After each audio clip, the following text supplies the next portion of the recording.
we have a doctor in the house. Jim from White Coat Investor, and he's kind of a big deal. We asked him to come on and take us through step-by-step how doctors and other high-income professionals can make all the right financial choices in their careers. Welcome to Fire Drill Podcast, where side hustles, savings, and creativity lead to financial independence. With your hosts, Gwen from Fiery Millennials and Jay from Millennial Boss. Hey everyone, welcome to another episode of Fire Drill Podcast. We have Jim from the White Coat Investor on tonight. Hey Jim. Hi, thanks for having me. You're welcome. And I have Gwen here as well. The pleasure is all ours. So Jim, let's have you kick it off by telling everyone your 30-second elevator pitch life story. The 30-second version is that I went to medical school and I'm a practicing physician, but I got sick of watching doctors get ripped off by financial professionals and really just make stupid money mistakes. And so I decided I was going to start doing something about that. And that ended up growing into the empire that's known as the White Coat Investor now. And it's been really a great, fun journey to ride along with it. I love this. So how did you hear about the concept of financial independence? I think I probably just started hearing about it on blogs and internet forums just gradually over the last 10 or 15 years. I'm not sure it was ever a huge focus for me. Particularly fire blogs have really popped up over the last 5 years. I think it's become much more a part of the conversation and the consciousness, whereas before I think it was just, plan for retirement and try to make smart decisions, but there wasn't this focus of this group of people out there trying to retire at 35 and 40 years old. So where are you in your retirement journey? Well, I guess I'm financially independent, but I'm not retired. So we've certainly got enough money that we could live the rest of our lives, particularly if I sold the White Coat Investor. But, at a certain point, you got to go, what do you want to do with the rest of your life? In fact, I had an email yesterday from somebody else that wanted to buy the site. And I told them basically I'm not interested in selling because I don't know what I'm going to retire to at this point. I think one of the really great benefits of being financially independent is you get to do whatever you want with your life. And if that's work, that's great. You can keep doing work. Nobody's saying you can't.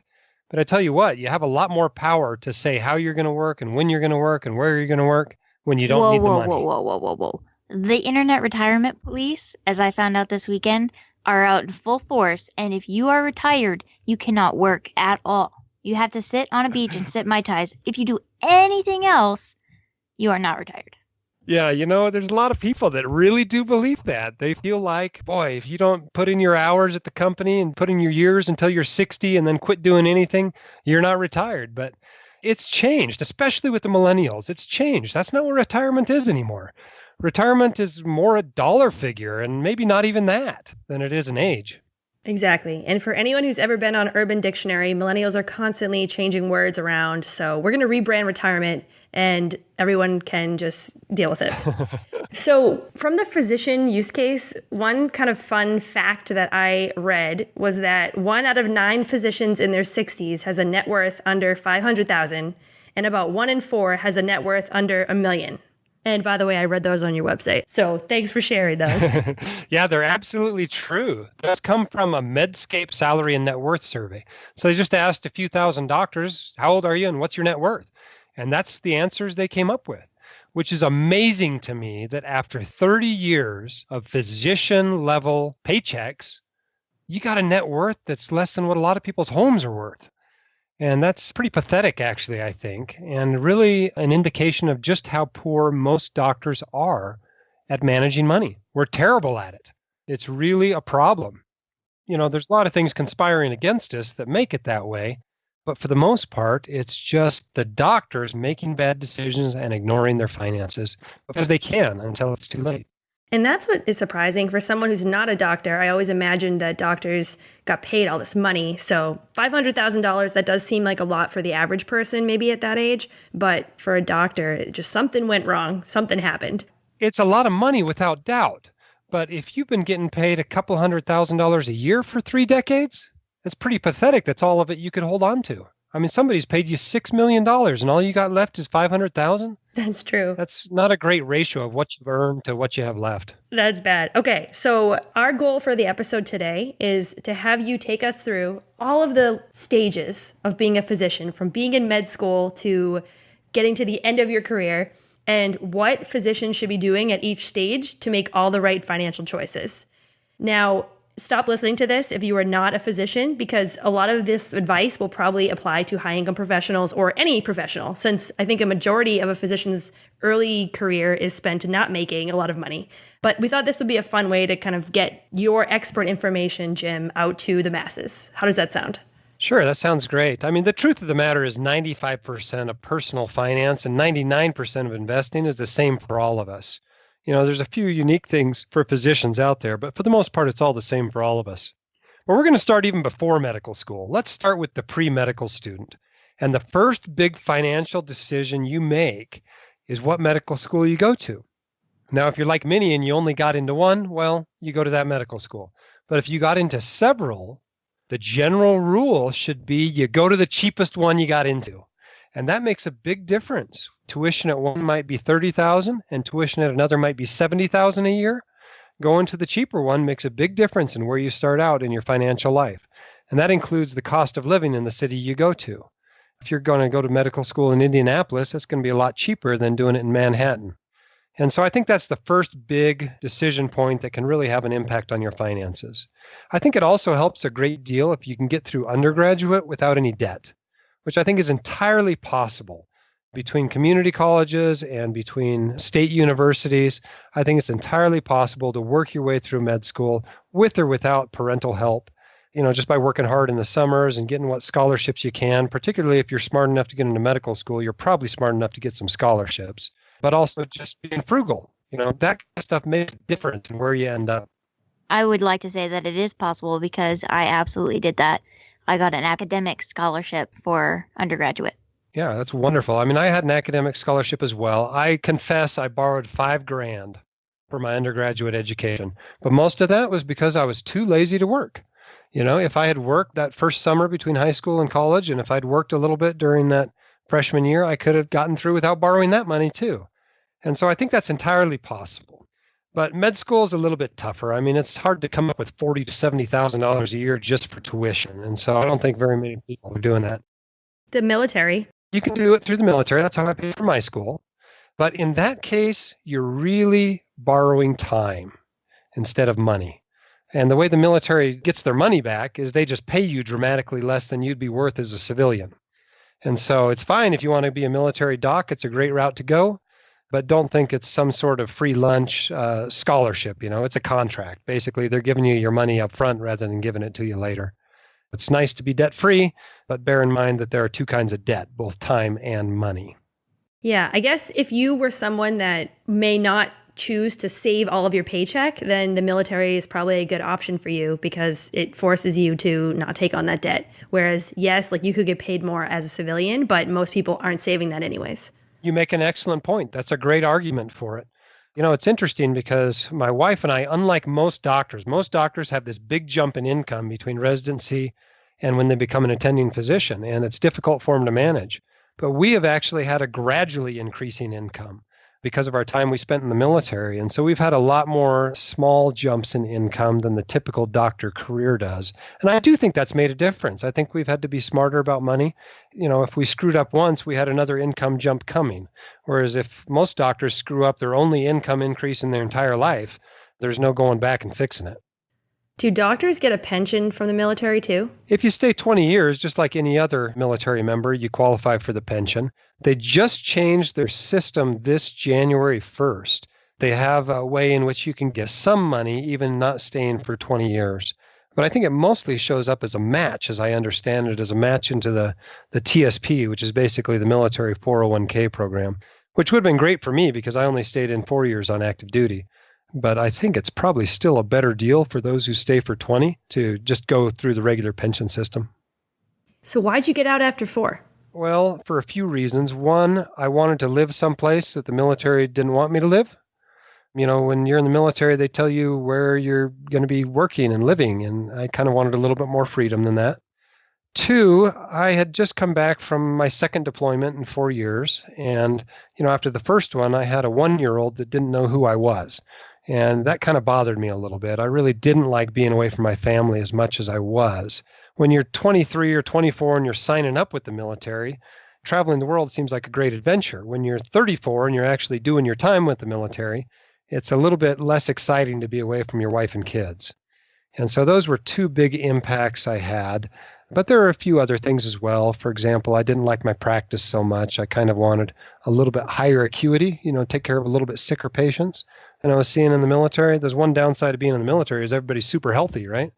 And so all you're taking care of in the ER there is, a bunch of people with rashes and colds and some stomach flus rather than more typical civilian emergency medicine practice. So those were the main reasons I got out. It helped that I got a 3 times raise to get out of the military as well. That was obviously pretty enticing as well. Are there any other considerations when you're making the decision how to do med school, whether you should do the military or not? It sounds like if you could do it again, you may not go that route. Yeah, there were plenty of positives. Don't get me wrong. There was a lot of stuff I enjoyed about being in the military. But overall, if I had to weigh the positives and negatives, for me, the negatives slightly outweighed the positives. And so I probably wouldn't do it again. But as I look at the cost of how much tuition has ballooned in the last 15 years, boy, it'd be pretty tempting to at least think about it again anyway. I would agree with you. I don't know if, given the chance to go back and do it all over again, if I would go into the military either. Well, here's the deal with it. If your goal is to be a military member or military doc, I think it's great. I think it's a great way to do it. Have them pay for med school, and you get that benefit. At least you're going to be debt-free and that sort of stuff. But if you don't want to be a military doc, I think it's a terrible mistake to have them pay for your medical school. You'll be miserable for 4 years. And that's assuming you're able to do a civilian residency. If you're also doing a military residency, you might be miserable for 8 to 10 years. So I think that's just a terrible thing to do if you're not really interested in being in the military. It's not something you do just for the money. Got it. So before, when you were saying don't necessarily pick the most expensive medical school for the prestige factor, how does that play out in real life? I know when I heard of my friends applying to medical school, there was a lot of like, oh, I want to get into this school, or I'm hoping to get into this school. How does that play out? Well, here's the fascinating thing. The expense has nothing to do with the prestige, number one. A lot of the most expensive medical schools out there are some of the least prestigious. For example, a lot of DO schools where you can have trouble matching into some specialties are among the most expensive medical schools out there. Some of the ones in the Caribbean that have match rates, people getting into residency that are very low, are still very expensive schools. It's a huge gamble to go there and go to medical school not knowing if you're really going to be able to become a doctor, but you're still going to have a high doctor's debt level. It's not necessarily true that you're not getting the prestige for the lower cost. But in some cases where it is, I suppose there are some situations, if you want to be in a certain specialty and you want to be an academician, where maybe the name of your medical school matters. But the truth of the matter is, I very rarely get asked what medical school I went to by a patient. And most of the time, they're really excited that it was the local state medical school because it has a good reputation. It's not a bad medical school, but it certainly isn't top 25 by any sort of objective rating system.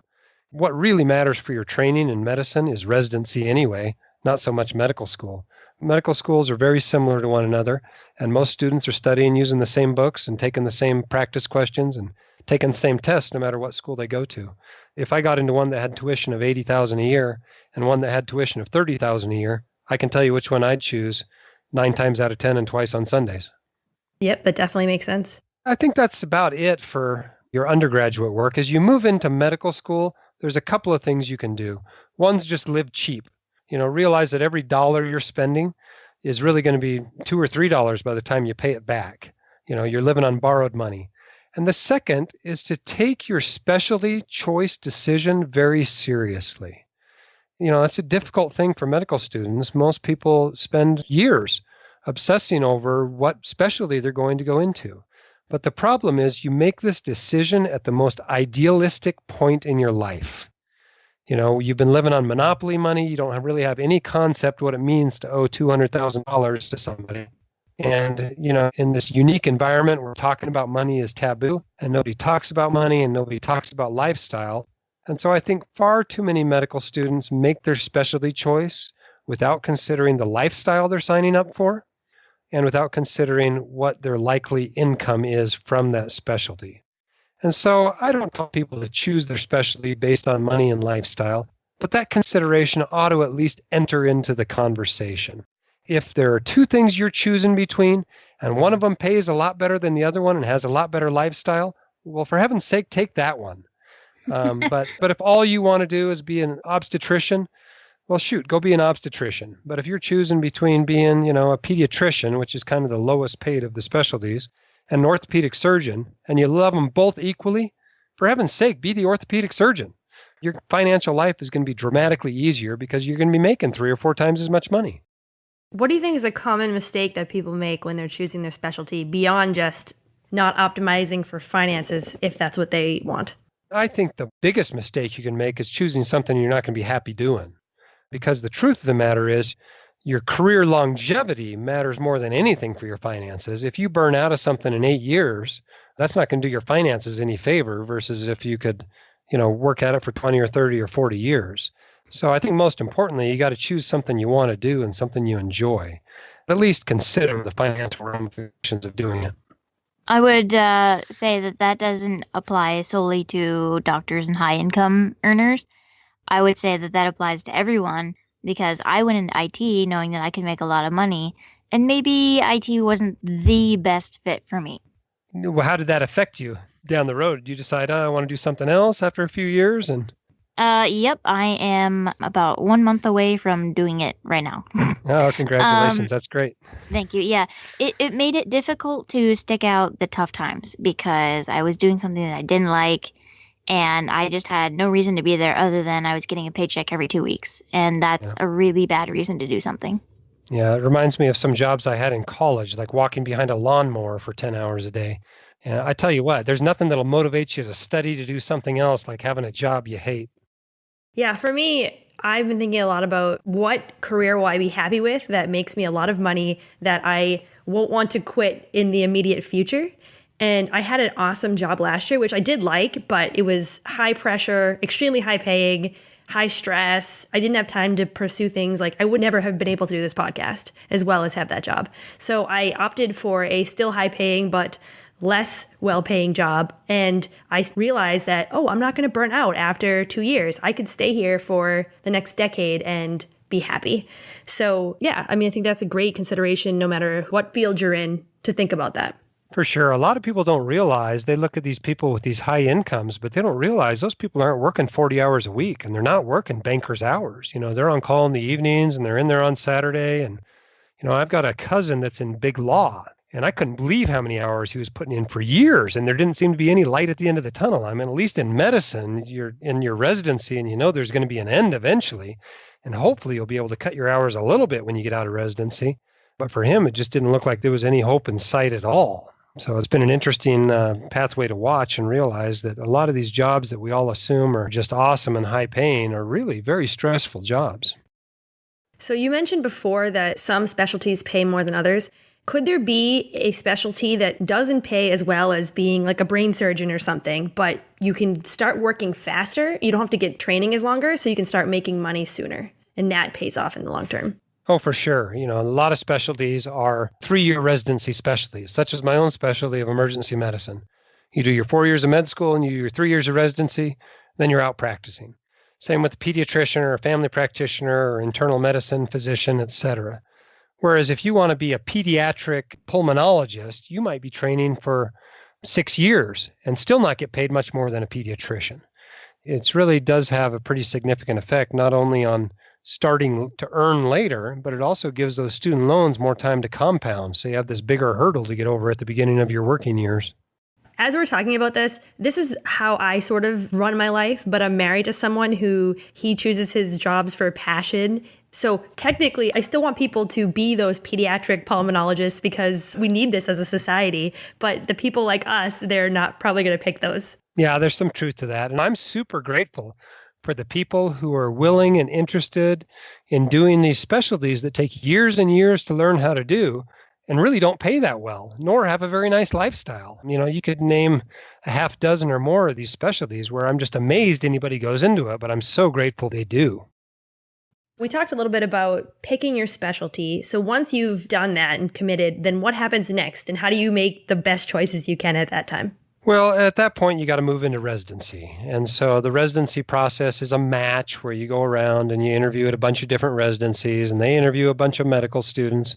And then they feed their choices into a computer and the computer spits out every March 15th or so where all the fourth-year medical students are going to spend their internship the next year, which is their first year of residency. So as you make your rank list, you ought to take a few things into consideration that have some financial ramifications. The first is to make sure that the residency is actually a nonprofit. There are a few residencies out there that are not nonprofit employers.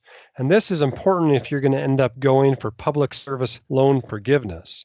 It's really important that you spend your residency working for a nonprofit, because otherwise you're not going to be able to get that public service loan forgiveness. But number two, residencies all pay about the same salary. They make about $50,000 a year as a resident. So there's not a big salary difference between residencies, maybe a few $1,000s, but that's it. But there's a big difference in cost of living. Again, if you go to some residency in Minnesota, it's going to be relatively inexpensive. If you go to a residency in the Bay Area, it's going to be very expensive. And that can have a significant financial impact on your life, particularly if you have a stay-at-home spouse and a bunch of kids trailing after you to this residency. That'll have a dramatic impact on your financial life. But obviously, like choosing your specialty, your first concern needs to be making sure you can get the best possible training. But secondarily, something to consider is the cost of living in the area you're going to. I actually chose the lowest paying residency of all the places I interviewed, but it turned out that the cost of living was so low there, it was about the same as anywhere else.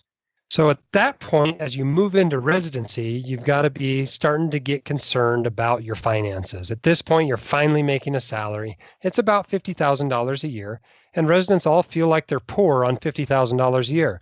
They don't realize that that's the average household income in America. If you can't live on the average household income in America for just a few years at the beginning of your career, you're probably going to struggle, even though you'll have a higher salary later. And so I try to get people to get used to not only living on that income, but also saving something in that income. So I encourage residents to start Roth IRAs and start their retirement savings, even as a resident. But the bigger issues for a resident are different. Investing and saving really isn't a big issue for a resident. The big issues are getting adequate insurance in place. Because at this point in your life, you've committed a decade or more to learning a craft. And if you become disabled, you're hosed. And so you need to buy insurance to protect against that disability. It's a big deal for doctors to get disability insurance, and disability insurance that will pay them even if they can do something else, but they can't practice medicine. Other important aspects are to manage your student loans properly. For instance, it's typical for a medical student to graduate owing maybe $210,000, $220,000. And during residency, because they can't even cover the interest payments on that sort of debt, it actually climbs. So if you start residency with $200,000, you might finish residency with $300,000.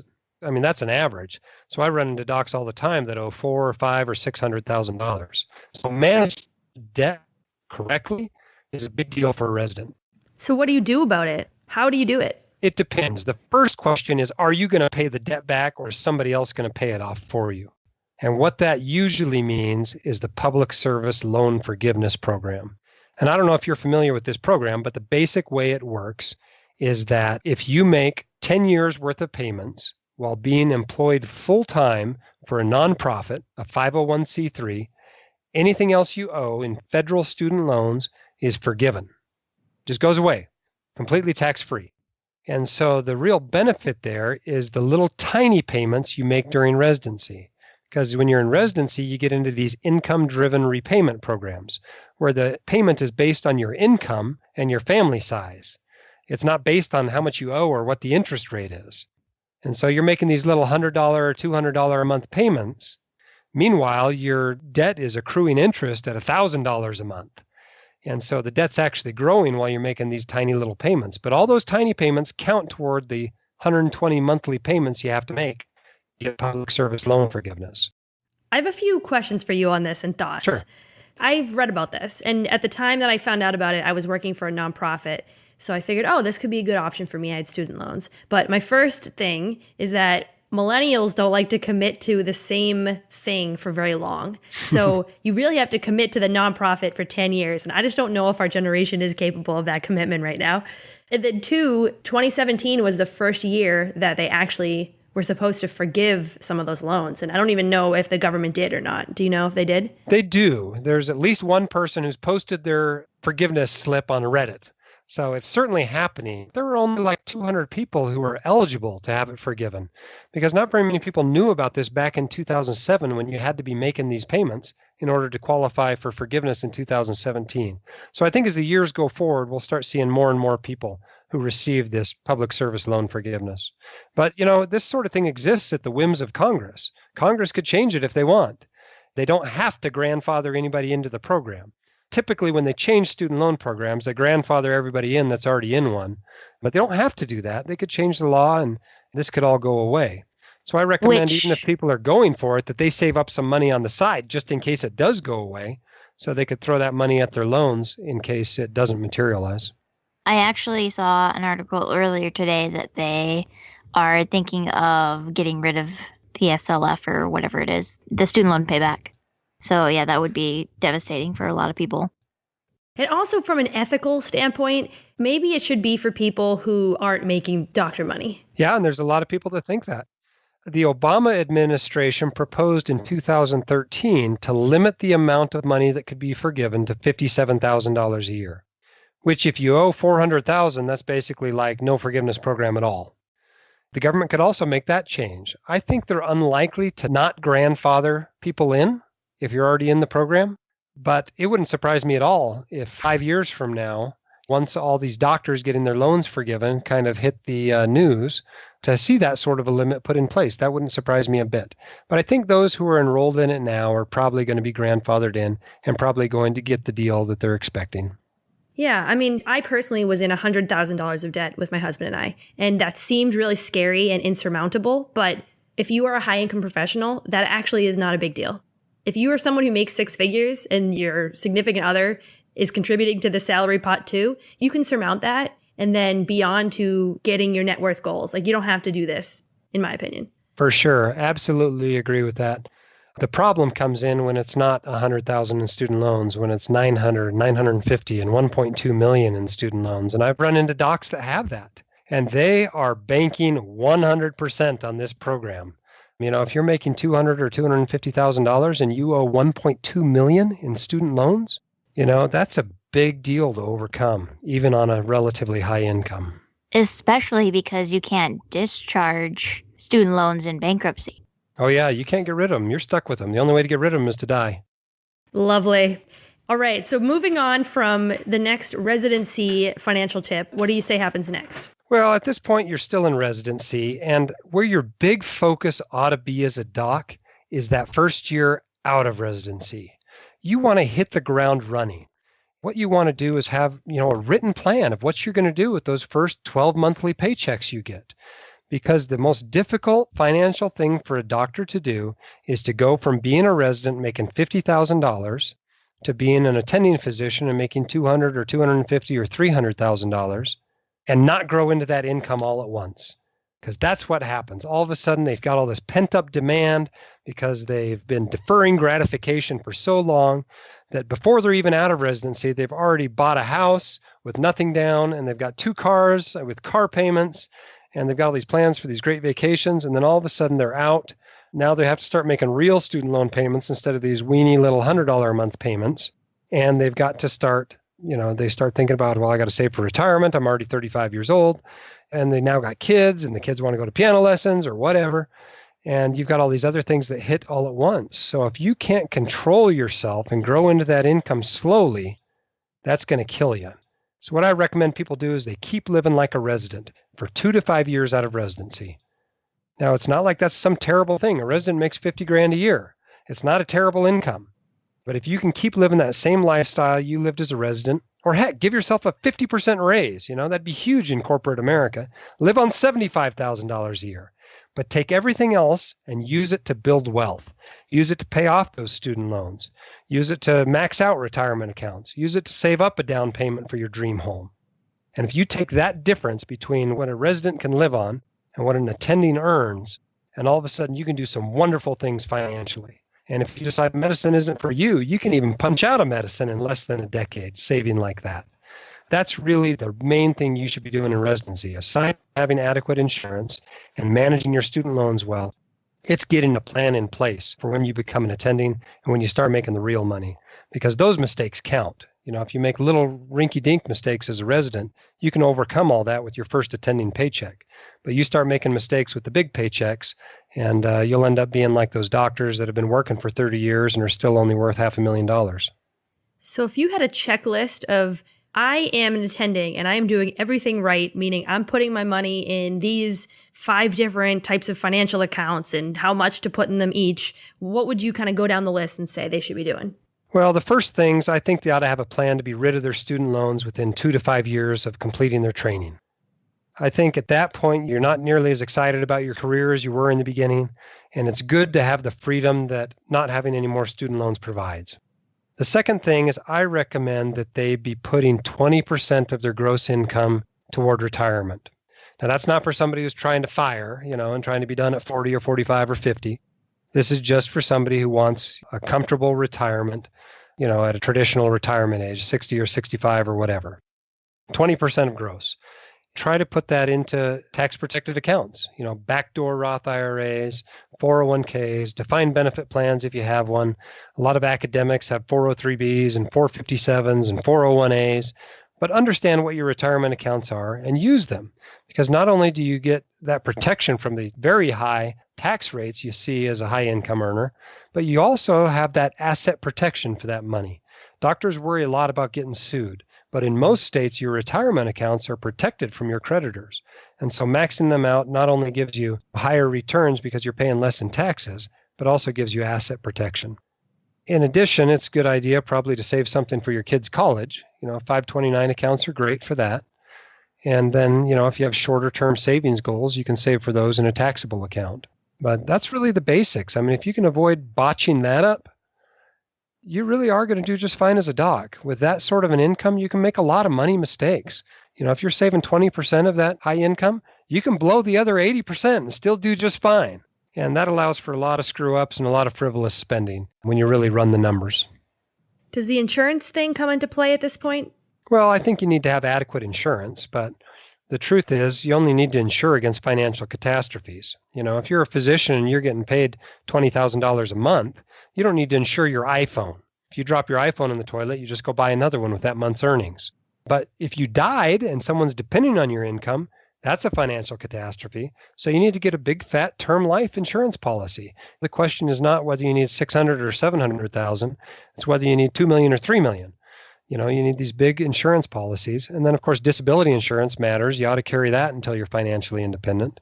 And then liability is a big deal. Not only should you carry malpractice insurance, but you should also carry an umbrella policy, which is basically personal liability that you stack on top of your auto and homeowners policies.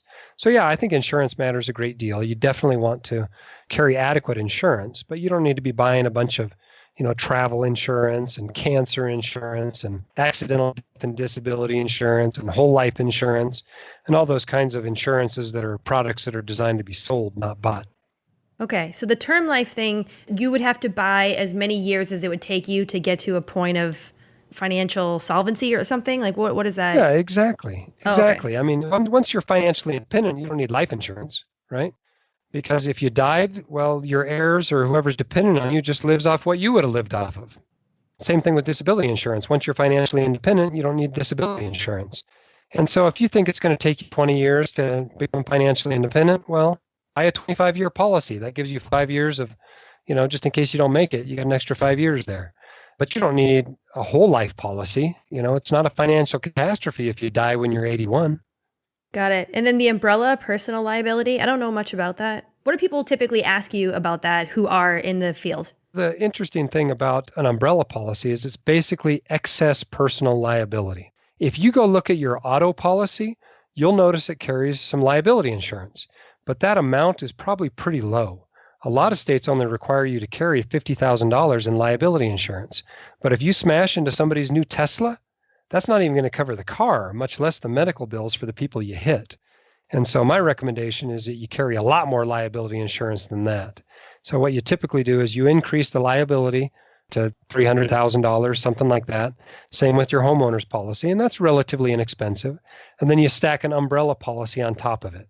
You can buy that from the same people that sell your auto and homeowners policies usually. And it's very cheap I pay about $16,000 a year for malpractice insurance, but I pay $200 a year for twice as much umbrella coverage. It's relatively cheap because it doesn't get used very often, but if you need it, it's sure great to have it. Because not only does it pay, if you hurt somebody, but it also covers your defense. It pays for the lawyers, which is a big deal. Okay, so this is not just a doctor recommendation. This is me driving around. Well, I don't actually have a car, but if I were to have a car and hit somebody, then this would cover me. So you'd suggest this for almost everybody. Yeah, pretty much everybody needs it. And it's not expensive. Even if you were a relatively low earner, I'd probably still pick up $1 million liability policy. They don't care what you're earning when they sue you. They can have your wages garnished in the future and really ruin you financially, all because you got behind the wheel and weren't paying attention or looked at your phone. And in just a moment, you could ruin somebody's life and be financially liable for it. So I think it's a good idea to carry a big fat liability policy no matter who you are.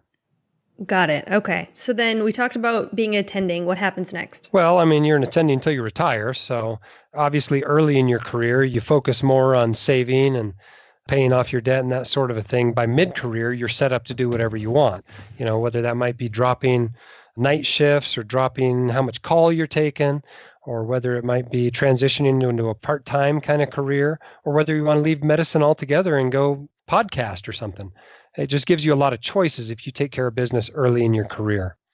The other thing people run into trouble with later in their career is it's hard to cut back on your lifestyle. Once you got the kids in private schools and you're living in the big fancy doctor house and BMWs. Your stay-at-home spouse is driving a BMW, it's hard to go back to the Mazda 3, And so I think it's a little bit harder if you don't do it right off the bat, but it's certainly possible. No matter where you are in your journey, you can always cut your spending and dramatically improve your financial life. The nice thing about being a doc is you have that high income. So that's your greatest wealth building tool as a doctor. It might be your only wealth building tool. So if you use it wisely, you can really build a lot of wealth in a hurry. I think you guys know Physician on Fire, correct?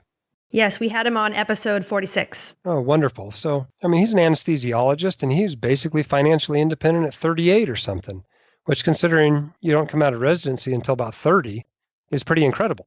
But how do you do that? Well, he just saved a whole bunch of his income and kept his lifestyle basically the same as any other middle-class American. That's kind of the power you have with the physician income if you use it wisely. And now he's spending most of February in Hawaii. Yeah, that's right. He is in Hawaii right now, isn't he? One thing we talked to him about was the concept of geographic arbitrage and how some specialties pay more in lower cost of living areas and how that can be a great physician hack. Thought that was kind of cool.